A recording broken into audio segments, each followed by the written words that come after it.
బెంగాల్లో బీజేపీ ఘన విజయం సాధించినప్పటికీ బెంగాల్లో పరిస్థితులు మాత్రం అంతే అరాచకంగా ఉన్నాయి. ముఖ్యంగా బెంగాల్లో మమతా బెనర్జీని ఓడించినటువంటి బీజేపీ అభ్యర్థి సువేందు అధికారి, బెంగాల్కి కాబోయే సీఎం రేస్లో సువేందు అధికారి ఉన్నాడు. అలాంటి సువేందు అధికారి పిఏని అతి కిరాతకంగా కాల్చి చంపేసారు. నిజంగా చాలా చాలా బాధాకరం. అక్కడ పరిస్థితులు ఏ విధంగా ఉన్నాయో మనం అర్థం చేసుకోవచ్చు. ముఖ్యంగా బీజేపీ అధికారంలోకి వచ్చినాక కూడా సువేందు అధికారి పిఏను కాల్చి చంపారు. అదే ప్లేస్లో సువేందు అధికారి ఉంటే పరిస్థితి ఏ విధంగా ఉండేది అనేది మనం అర్థం చేసుకోవాలి. సువేందు అధికారికి త్రుటిలో ప్రమాదం తప్పినట్టుగా మనకు అర్థమవుతుంది. ఆయన ఆ ప్లేస్లో ఉండుంటే ఆయన పని కూడా ఏ విధంగా అయ్యేదో మనకు అర్థమవుతుంది. బెంగాల్లో బీజేపీ అధికారంలోకి వచ్చినా కూడా ఈ రకమైన దాడులు జరగడం అనేది నిజంగా చాలా చాలా బాధాకరం. ఒకవేళ బీజేపీ అధికారంలో లేనప్పుడు మమతా బెనర్జీ పాలనలో ఇంకా ఏ విధంగా అక్కడ పరిస్థితులు ఉన్నాయో మనం అర్థం చేసుకోవచ్చు. నిజంగా చాలా బాధాకరం. మరొక వైపు చనిపోయినటువంటి సువేందు అధికారి పిఏ చంద్రనాథ్ ఒక ఆర్మీ ఆఫీసర్. అలాంటి ఆర్మీ జవాను సువేందు అధికారి తన పిఏగా పెట్టుకుంటే, ఎందుకంటే ఈ రోజున సువేందు అధికారి మమతా బెనర్జీ మీద గెలవడానికి కూడా మనోడే కారణం అని చెప్పి సమాచారం అంతండి. అంత నైపుణ్యం ఉన్నటువంటి వాడిని పిఏగా పెట్టుకున్నాడు సువేందు అధికారి. అలాంటి వ్యక్తిని అటాక్ చేసి చంపారంటే అక్కడ సువేందు అధికారి కూడా ఉండడేమో.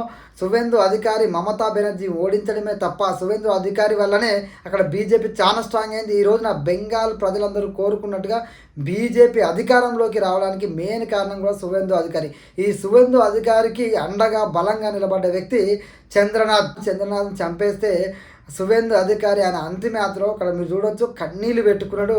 ఆయన బాధను మనం వర్ణించలేము. ఎందుకంటే తన రైట్ హ్యాండ్ తనకు అండగా బలంగా ఉన్నాడు. ఈరోజు ఇంత పెద్ద గెలుపు వచ్చిన తర్వాత తను సువేందు అధికారి నుంచి దూరం అవ్వడం అనేది ఆయన జీర్ణించుకోలేకపోతాను. మరొక వైపు తన భార్య ఆ దుఃఖాన్ని చూస్తుంటే, తన సతీమణి యొక్క ఏడుపుని చూస్తుంటే నిజంగా కన్నీళ్ళు వస్తున్నాయి. ఆ బాధను మనం వర్ణించలేము.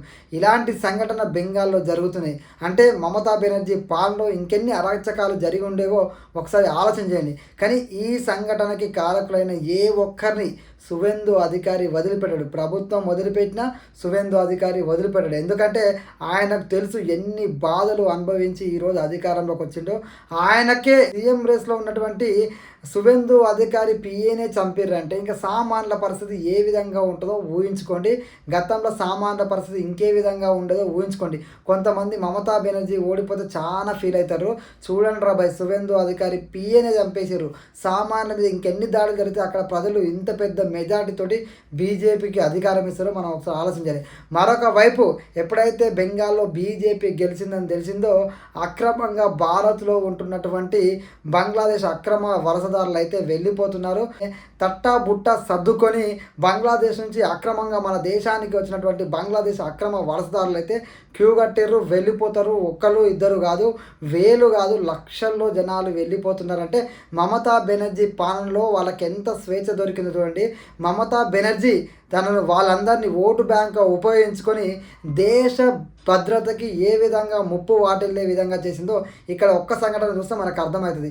బంగ్లాదేశ్ నుంచి లక్షల కొద్దీ అక్రమ వలసదారు వెళ్ళిపోతున్నారంటే ఇంకా దేశవ్యాప్తంగా వాళ్ళు బంగ్లాదేశ్ నుంచి ఇంకా ఎక్కడెక్కడికి ఎన్ని రాష్ట్రాలకు వాళ్ళు పాకిపోయారు అనేది మనం ఆలోచన చేయాలి.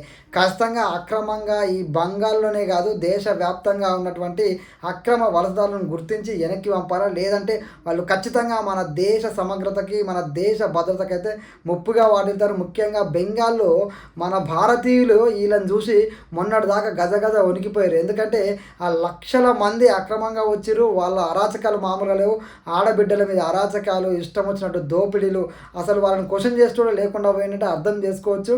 మన పండుగలు అయితే కూడా మన మీద హింసాత్మక ఘటనలు, మన వాళ్ళ మీద ముఖ్యంగా హిందువుల మీద ఎన్నో దాడులు చేశారు ఈ అక్రమంగా బంగ్లాదేశ్ నుంచి వచ్చిన ఈ అక్రమ వలసదారులు. మన అందరికీ తెలుసు. ఇలాంటి వాళ్ళందరినీ వెనక్కి పంపాలని చెప్పి ఆ రోజు కేంద్ర ప్రభుత్వం ప్రయత్నం చేసినప్పటికీ మమతా బెనర్జీ పాలనలో కనీసం అక్కడ బార్డర్ సరిగా లేదు. ఆ బార్డర్ని పూర్తి చేయాలన్నా కూడా ఆమె ప్లేస్ ఇవ్వలేదు. ఎందుకంటే రాష్ట్ర ప్రభుత్వం పర్మిషన్ లేకుండా అక్కడ ఇంచు భూమిని కూడా తీసుకోవడానికి కేంద్ర ప్రభుత్వానికి అనుమతి ఉండదు. అలాంటిది ఎంతమంది అక్రమ వలసదారులు వీళ్ళ ఓటు బ్యాంక్గా మారడానికి ఇక్కడికి వచ్చారు. వాళ్ళకి ఎంత ఎంత స్వేచ్ఛ ఇచ్చింది, వాళ్ళు ఉండడానికి అన్ని రకాల సకల సౌకర్యాలను ఏర్పాటు చేసింది.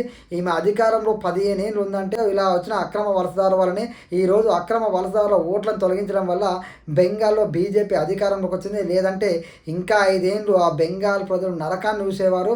ఆ బెంగాల్ ప్రజల బాధ బెంగాల్ ప్రజలకే తెలుసు. అక్కడ పడ్డరు కాబట్టి మనం ఎన్నైనా చెప్తాం, కానీ అక్కడ ఉన్న వాళ్ళకి ఆ బాధ తెలుస్తుంది. సో ముఖ్యంగా అక్రమ వలసదారు బీజేపీ అధికారం రాగానే పోతున్నారు అంటే ఇంకెన్ని లక్షల మంది దేశవ్యాప్తంగా ఉన్నారో మనం ఆలోచన చేయాలి.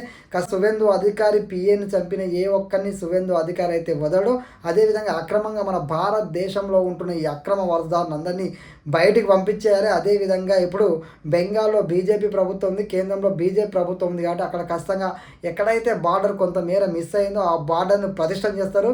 ఈ అక్రమ వలసదారులకు అడ్డుకట్టబడుతుంది. బంగ్లాదేశ్ సంబంధించినటువంటి ఒక ఎంపీ బంగ్లాదేశ్ పార్లమెంట్ సాక్షిగా బీజేపీ అధికారంలోకి వస్తే మన వాళ్ళందరూ మళ్ళీ మన దేశాన్ని తిరిగి వస్తారు, మన క్రైసిస్ ఏర్పడుతుంది అని చెప్పేసి మాట్లాడినంటే ఎన్ని లక్షల మంది ఈ మమతా బెనర్జీ అండ చూసుకొని దేశానికి ముప్పుగా వాళ్ళు మన దేశానికి వచ్చారో మనం అర్థం చేసుకోవచ్చు.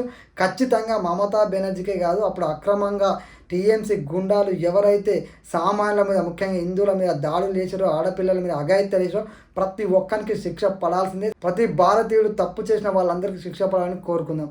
మీ అభిప్రాయాన్ని కామెంట్లో తెలియజేయండి. జై హింద్.